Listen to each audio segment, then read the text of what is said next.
Have you ever heard a friend or a loved one who uses tobacco say they are dying for a smoke?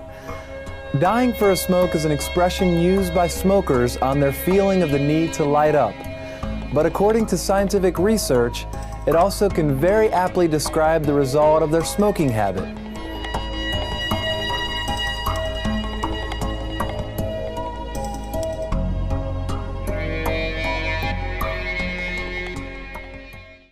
Hello, noble viewers, and welcome to today's Healthy Living. In honor of yesterday's celebration of World No Tobacco Day, we will be discussing the hazards of smoking. Tobacco is listed as one of the most serious global health threats by the World Health Organization. Each year, 5.4 million people die from tobacco-related diseases, and according to the World Health Organization's projections, the number of annual deaths due to smoking will increase to more than 8 million by the year 2030 if no effective measures are taken. Statistics show that 1/5 of the world's population, or 1.2 billion people, smoke tobacco. Although in recent years smoking has significantly declined in industrialized countries, a growing number of young people and women are now, unfortunately, joining the ranks of smokers in developing countries.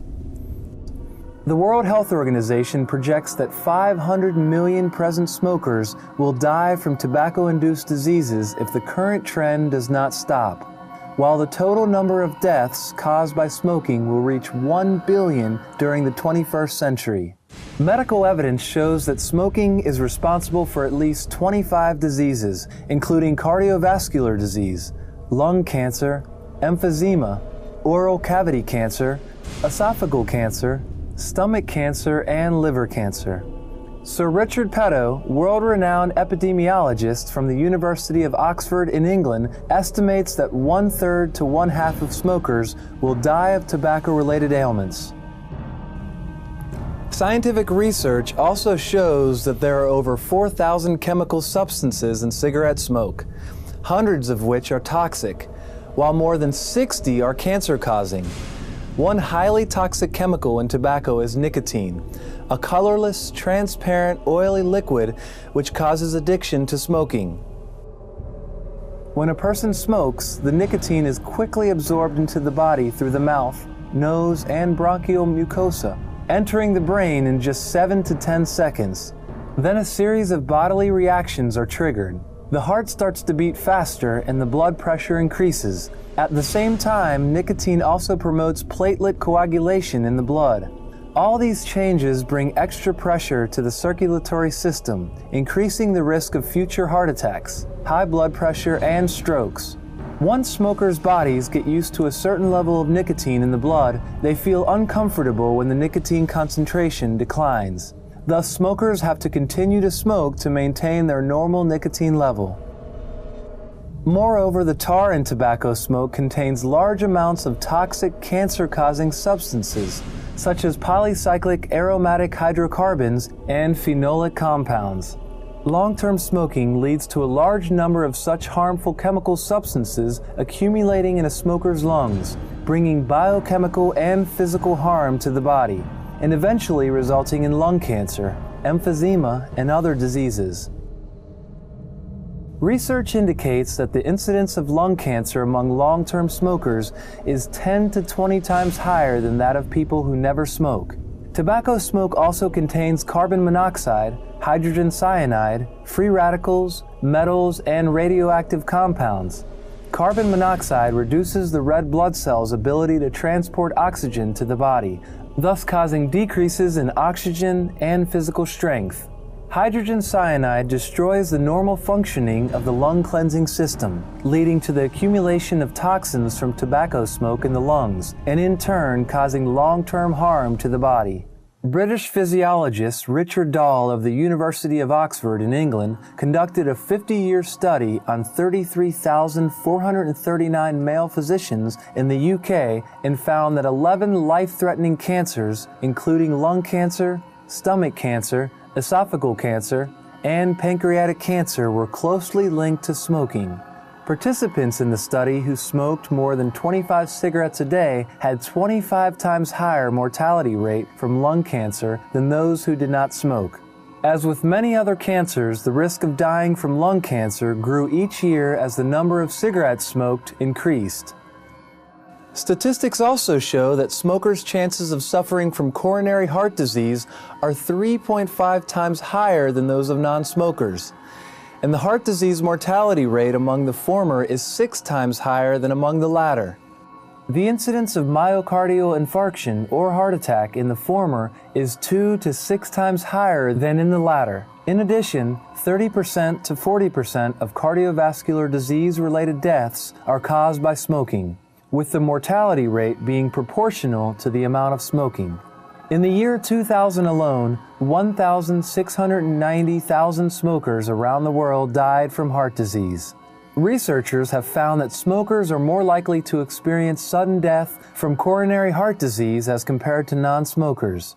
Researchers from the Chaim Sheba Medical Center in Tel Hashemer, Israel, followed over 3,000 patients with coronary artery disease for 8 years. Their research results indicated that smokers are more than twice as likely to experience sudden death as compared to non-smokers. However, once smokers quit smoking, the increased risk of sudden cardiac-related death virtually disappears. Smoking also weakens the immune system's functioning, increasing the body's susceptibility to respiratory and other infections, as well as slowing down the rate of recovery from illness. The Israeli study also found that levels of antioxidants in smokers' bodies are lower than in non-smokers, meaning the body's ability to repair damaged cells is weakened by smoking. In addition, smoking has been associated with higher levels of chronic inflammation. When we return, we will learn more about the hazards of smoking, as well as a simple technique to help quit smoking. Please stay tuned to Supreme Master Television.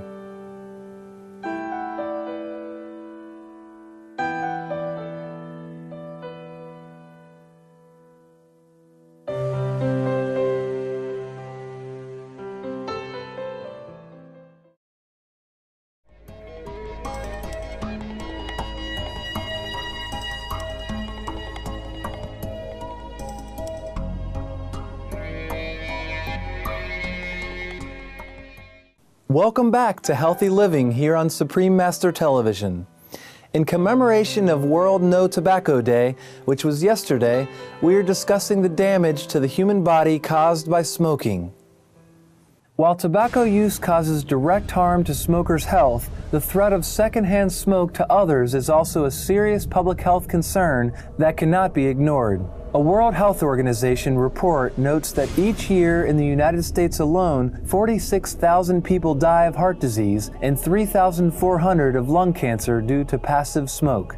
The threat of secondhand smoke to children and women is greater than to adult males. According to statistics, each year in the United States, passive smoke causes 71,900 cases of premature delivery and 200,000 cases of asthma in children. Recently, John Meeker, a professor at the University of Michigan School of Public Health in the USA, and his research team found that women exposed to secondhand smoke during childhood because of parents who smoke were 80% more likely to have a miscarriage compared with those whose parents did not smoke. Apart from standard cigarettes, the most commonly used type of smoked tobacco, there are many other types of tobacco products such as bidis, which are predominantly smoked in South Asia, cigars, and tobacco smoked with a hookah or water pipe. These forms of tobacco are as dangerous as cigarettes. Since smoking is so addictive, how can people kick the habit? Although his grandfather, R.J. Reynolds, founded the tobacco company that bears his name, Patrick Reynolds travels a different path and has devoted his life to helping people quit the use of tobacco.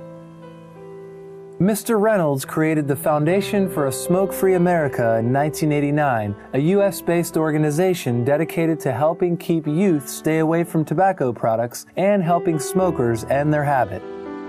For his dedication to improving public health and helping enacting anti-tobacco laws, he is also the recent recipient of the Shining World Hero Award from Supreme Master Ching Hai. Here, Mr. Reynolds shares some tips with us on how to stop smoking. The studies show that most people do fail several times at quitting smoking. If you're a smoker out there and you've failed to quit smoking before, take comfort in the fact that most people do fail several times before they finally stop successfully. And rather than getting a message that you can't quit, take your past failures as part of the normal journey toward becoming a non-smoker. And second, get into a program. You're reading a book on how to quit smoking, or you're getting some counseling, or you try one of the pharmaceutical remedies like the nicotine replacement, the patch, the gum, and so on. Then your chances go up. Simple breathing is also a method which can help people who want to quit smoking get through difficult times.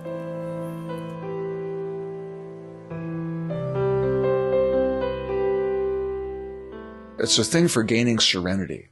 It's a very powerful thing and so simple to teach people. So on the count of 3, let's do it together. 1, we're going to inhale and slowly exhale, and I will teach you how to just let all the tension go.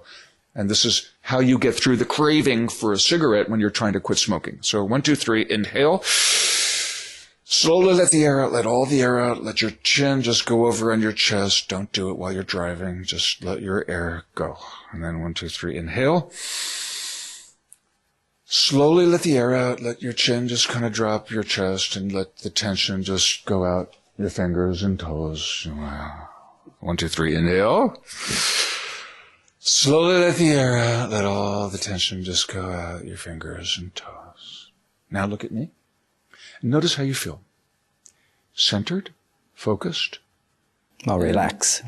There is power in this, and then in this moment, this urge to smoke has gone down a little bit. That's one thing. You could drink a lot of water. Go for a walk. Try to avoid coffee, caffeine, or alcohol for the first week you're trying to quit smoking.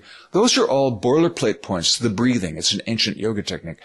Those are all ways for the first few days. But I am equally interested in what happens after the first few days of quitting, of what happens 2-3 months later. The urge to smoke is going to go less and less and less, and you're going to have less urges to smoke, but I promise you that you will be out with friends or have a very nice time on a vacation, and you will get an out-of-control desire for a cigarette from nowhere. And my message in this moment is, remember 5 little words: hold on for 5 minutes, and the urge will pass. And do the breathing during those 5 minutes. And, you're not out of the woods for a year or 2 years. You will get out-of-control attacks, and when those attacks come, hold on for 5 minutes. Do your breathing. The 5 minutes will pass, and this out-of-control desire will be gone. I have made it my life's mission to send the message to young people to not smoke and not start smoking, and to empower people who do smoke to quit smoking. And my website has helped a lot of people around the world to stop smoking and help kids avoid smoking.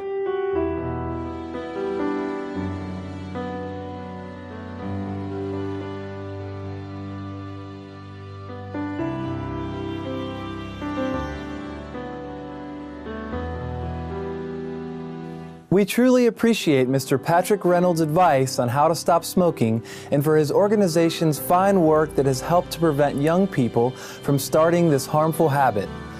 May all governments and individuals alike quickly unite to end tobacco use in society and thus make our world a happier, healthier, and smoke-free place. Thank you for joining us on today's episode of Healthy Living. Please stay with us for science and spirituality after noteworthy news.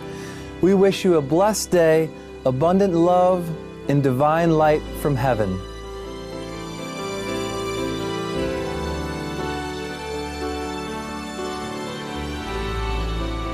For more details, please visit www.suprememastertv.com/HL.